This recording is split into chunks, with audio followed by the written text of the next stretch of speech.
Vem cá, você está aí tomando seu café da manhã, né? E aí já reparou que muitas vezes nós comemos sem saber por quê, meio que assim no piloto automático. Aí eu te pergunto, o que você tomou no café da manhã? Uai, Mônica, não sei não. Pois é, parece que o prato, né, que no prato a comida ganha um outro sentido em alguns momentos. Como identificar fome, saciedade e vontade? Principalmente, ela que sugeriu esse tema, a Isabela Queiroz, que é nutricionista. Oi, Isabela, bom dia, obrigada por ter vindo, viu? Que isso, eu que agradeço pelo convite. A gente conversou e ela me falou, Mônica, emoção assumida não vira comida, porque há uma relação direta entre essas duas situações, né? Sim. O alimento que nutre, mas também ele pode vir, como por exemplo, estou engolindo emoções. Isso, como uma fuga da realidade, né? E especialmente com a pandemia, então de lá para cá, teve um aumento de 90% do sobrepeso entre os brasileiros. Isso, então, em números, né? Mais de 60 milhões de brasileiros estão com sobrepeso. Isso é muito ruim, não só para a saúde pública, mas como indivíduos, né? A qualidade de vida diminui. E o que a gente percebe? Que com a pandemia, as pessoas elas têm comido emoções. Como você disse, vivem no piloto automático, né? Tomam um café da manhã, almoçam, jantam, estão com amigos e em vez de aproveitar daquela situação e até do próprio alimento, né, ter atenção plena ao que comem, muitos não estão fazendo isso. E aí quando tem algum problema, uma aflição, uma ansiedade, uma tristeza, descontam na comida. Eu vou colocando para dentro, você falou essa questão dos amigos, e às vezes a gente põe alguns petiscos ali tudo, e vai além da conta. Com certeza. Castanhas, amêndoas, alaminho, queijo. Às vezes a gente não percebe, né? E isso é até interessante, que além da fome emocional, tem a fome social, que é essa, né? Muitas das vezes a gente nem está com fome, mas o simples fato de você pegar um potinho, colocar um amendoim japonês, outros petiscos ali, num bate-papo, a gente sem perceber começa a comer e quando viu, é igual pipoca, né? Come até acabar. Aí comeu sem necessidade, né? Aí você está falando dessa fome social e da fome emocional. Esses 90, eu estou chocada com esse dado que você traz sobre o sobrepeso, né? Sim. Tem muito disso por conta de tudo que a gente viveu? Eu falo exatamente, até no consultório, quando eu questiono, né, eu pergunto para os meus pacientes o porquê que eles tiveram aumento de peso, a maioria fala que é essa questão, né? Infelizmente, por até mesmo doenças emocionais, muito é cunho emocional, acabam descontando na comida. E essa fome emocional acaba sendo algo não específica, né? A pessoa ela tem vontade de algo gostoso, mas se você pergunta, olha, tem algo específico que você queira? Não, tem que ser uma coisa gostosa e detalhe. A fome emocional envolve muita urgência, tem que ser naquele momento, naquela hora. Então, se a gente perceber, essa pessoa está com fome de quê? Né? O que ela quer resolver? E muitas das vezes, quando a pessoa para, senta e reflete, ela percebe que é uma fome de emoções, né? Às vezes é a falta de um abraço, de um carinho, isso também. Né? Até de respirar, né? De respirar. Quer fazer uma pergunta para a Isabela, aproveitando esse assunto que é tão assim, né, tão uma queixa comum, e de repente eu sei que você percebeu aí, manda 99897.000, que é o nosso WhatsApp. E muitas vezes, né, esse sobrepeso que veio pode ter sido até por alimentos saudáveis, porque você vai comendo além da conta. Nem também. Sempre é porque você comeu muito processado, né? Muita gordura, muita fritura. Tem a ver isso? Tem super a ver, inclusive os alimentos tidos como fit, né? E quando a gente vai olhar a composição dessas receitas, elas são muito mais calóricas do que as tradicionais. E aí o pessoal pensa, já que é fit, eu posso comer. Né? E aí envolve essa questão de ordem emocional, as coisas só pioram. Verdade. Então, não é porque é saudável que eu vou exagerar. Tudo, seja um ultraprocessado ou saudável, se em exagero, terá consequências, né? Como o excesso calórico. E aí a Márcia lá de Tuiutaba, que está acompanhando a gente, um beijo, Márcia, ela falou, Mônica, eu já percebi isso, né? Então, quando eu tiver esse gatilho, eu posso comer uma fruta? Nessa urgência que você trouxe, ela pode comer uma fruta? Pode, mas o mais interessante, por exemplo, a Márcia fez uma pergunta interessante, ela parar, pensar e refletir. Então, se ela, muitas das vezes a gente está eufórico, né? Então senta e se entenda. Eu falo para os meus pacientes que eles têm que se perguntar, se conhecerem. Então, se a pessoa perceber, né, que é por algum fator emocional, ela tem que fazer uma outra atividade que não seja comida, mesmo que seja uma fruta, porque a gente não pode usar o alimento como uma resolução dos nossos problemas. Então, o interessante é fazer alguma atividade para sanar aquela ansiedade. Então, pode ser um banho refrescante, ou um banho quente, né, no frio. Pode ser ligar para alguma amiga, algum amigo, fazer uma caminhada, fazer palavra cruzada. Aí, cada pessoa tem que descobrir o que a deixa menos ansiosa. Então, nesses momentos é melhor fazer outras atividades do que buscar o alimento em si. Até a água que a gente muitas vezes tem dificuldade para beber, não é? Exato. Colocar um bom copo d'água e tomá-lo devagar, pode ser uma estratégia? É ótimo, porque muitas das vezes o nosso corpo, ele está com sede e não com fome. Só que aí acaba que a gente, por falta de água, acaba comendo. Então eu sempre falo assim, toma um copo de água. Muitas vezes a fome vai sanar.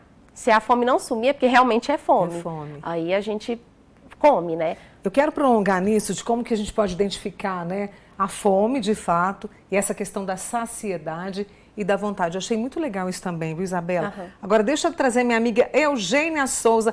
Olha que bonitinho ela assistindo a Manhã Total, tomando café. E ela perguntou o seguinte, Mônica, por que essa vontade súbita de doce? Aí, no caso dela, ela percebe isso. Ah, uma pergunta muito boa. Porque muitas das vezes, e isso tem vários motivos, mas um deles é o seguinte, a pessoa vive por restrições, eu não posso comer, vou viver de desafio 30 dias sem açúcar, não posso comer porque engorda. E essas restrições, ao longo do tempo geram isso, essa impulsividade de comer aquele alimento que a pessoa se proibiu, se restringiu. E muitas das vezes é o doce, porque é visto como vilão. E aí a pessoa acaba atacando no doce. Então, assim, por isso que é muito importante a gente buscar equilíbrio na alimentação do que ficar... isso não pode, isso pode. Não existe alimento que pode e não pode, né? Claro que existem populações específicas que sim, mas a população, no geral, não precisa disso. E aí essa vontade do doce repentino é por isso, né? Pode ser que ela ficou se restringindo, e aí quando vem as emoções, ela quer logo o doce. Como é que a gente faz para identificar? Estou com fome, estou saciada, estou com vontade. Como é que eu identifico isso? A fome fisiológica é claro, né? O estômago começa a roncar, Se a gente não se alimenta, começa a dar tontura, mau hálito, Porque é uma forma do corpo mostrar que precisa de comer. E tontura, já falei, Já. E a pessoa, ela tem essa necessidade da pressão baixa, então a pessoa fica com a mão gelada, aí a necessidade de comer. É o corpo mostrando isso, Uma fome fisiológica. Agora, se a pessoa, ela comeu, por exemplo... e logo em seguida já quer comer alguma coisa, muitas das vezes envolve um alimento açucarado ou gorduroso, é porque não é fome, E aí pode ser alguma vontade, e aí tem que descobrir se é uma fome social, uma fome emocional. Tem que reconhecer isso. Sim. E a saciedade, como é que eu sei que, já deu, já comi, como é que eu sei disso? A saciedade, as pessoas acham que eu comi tanto que agora eu tenho até que desabotoar a calça, Não, isso aí já é exagero. A saciedade é justamente quando, a partir do momento que a gente comeu, a gente se sente pleno, Não há mais fome, qual que é o contrário da fome? É a saciedade. Então, se você está comendo e já não sente mais fome, você está saciado, É algo até de etiqueta. A gente não come além da conta. É verdade. Deixa eu trazer aqui o Beto, lá do Luizote. Ele falou, Mônica, eu sempre faço uma alimentação no dia, sempre à noite. Isso é bom para a saúde ou não? Qual que é a Só pergunta? come à noite, Só come faz uma alimentação. Isso pode ter a ver também com emoção assumida não vira comida? Exatamente, principalmente homens, os chefes de família, passam o dia inteiro trabalhando, de forma desgastante, exaustiva, e aí não comem. Quando chega à noite, come como se fosse para o dia todo, Isso não é saudável. Pensando também em sensibilidade à insulina, doenças que com o passar do tempo podem surgir por ficar várias horas sem se alimentar. Entendi. Então é interessante que pelo menos ele inclua mais uma refeição, durante o dia e não desconta tudo à noite. Exatamente. Tem um amigo nosso que perguntou o seguinte, o Ramon, hoje a gente tem a facilidade de ligar e pedir comida. Sim. A gente tem fast food, à nossa volta. Isso também ajuda nessa fome emocional? Quer dizer, impulsiona essa fome emocional? Com certeza. E essas empresas, de comidas, de fast foods, eles são muito inteligentes. Tanto que as mensagens que aparecem nos nossos celulares é exatamente isso, e aí, tá alegre? Oi, sumido? Tenho promoções. Então, eles sempre são mensagens que sempre são um gatilho para a gente fazer compras, mesmo não estando com fome, né? Então, infelizmente, acabam mais atrapalhando do que ajudando. E aí, para descobrir isso, claro, às vezes a gente precisa de ajuda profissional, nutricionista, com um psicólogo ou psicólogo, né? Mas no meu dia a dia, eu tenho que parar, respirar e entender para diminuir essa questão da impulsividade pela emoção? Exato. No início, você falou sobre o piloto automático, né? Então, a gente tem que desacelerar e começar a entender isso. Será que eu estou vivendo no modo automático? Então, por exemplo, no social, né? Se a gente está com outras pessoas, a necessidade é de conviver com essas pessoas e não comer. Então, é realmente, primeiro, ter atenção plena ao ato de comer e, segundo, aproveitar da ocasião, seja numa refeição com amigos, com a família, né, conversar. Hoje, infelizmente, o celular atrapalha muito. As pessoas estão em situações sociais, em vez de conviverem uma com as outras, elas convivem com o celular. E isso acaba atrapalhando, né? Porque aí, no momento de conversa, é a hora de você remanejar ali suas emoções, tendo uma boa conversa. Se você fica só no celular, isso acaba sendo impossibilitado, desconta na comida. Você falou atenção plena. A gente precisa resgatar isso. Sim. Porque a gente se perdeu de novo. E com a pandemia, o que acontece? O pessoal, abraço, né? A questão do afeto diminuiu muito. E muitas das vezes são isso, né? Você pega, por exemplo, mulheres, vão lá no consultório, né? Emocionalmente estão frágeis, né? São mulheres que não recebem carinho, atenção, afeto.